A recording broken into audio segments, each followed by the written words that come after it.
শুক্রবার সকালে মেহিজামে ধারালো অস্ত্রের কোপে যুবকের খুনের ঘটনায় চিত্তরঞ্জন মেহিজাম সীমানায় মেহিজাম আসানসোল থেকে জামতরা যাওয়ার প্রধান মুখ্য সড়ক অবরোধ করে বিক্ষোভ দেখায় মৃত যুবকের পরিবারের সদস্যরা।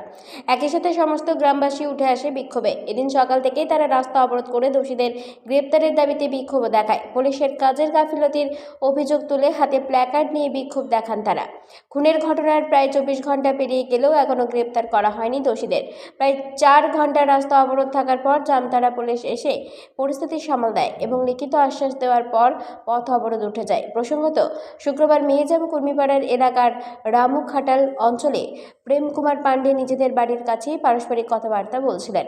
সেই সময় হঠাৎই বাইকে চেপেই দুই যুবক সেখানে পৌঁছান এবং পুরনো একটি বিষয়কে কেন্দ্র করে তাদের মধ্যে কথা কাটাকাটি শুরু হয়। এর মধ্যেই বাইকের মধ্যে থাকা এক ব্যক্তি প্রেম কুমার পাণ্ডের শরীরে একটি ধারালো অস্ত্র জ্বালিয়ে দেয় এবং সেই মুহূর্তেই তারা এলাকা ছেড়ে পালিয়ে যায়। এরপরই সঙ্গে থাকা বন্ধুরা আহত যুবককে নিয়ে চিত্তরঞ্জন হাসপাতালে নিয়ে গেলে চিকিৎসক মৃত বলে ঘোষণা করে। এরপরে প্রেম কুমারের পরিবারের লোকেরা যুবককে চিহ্নিত করে মেহিজাম থানায় লিখিত অভিযোগও দায়ের করে। তবে দোষীরা এখনও ধরা পড়েনি বলেই জানা যায়।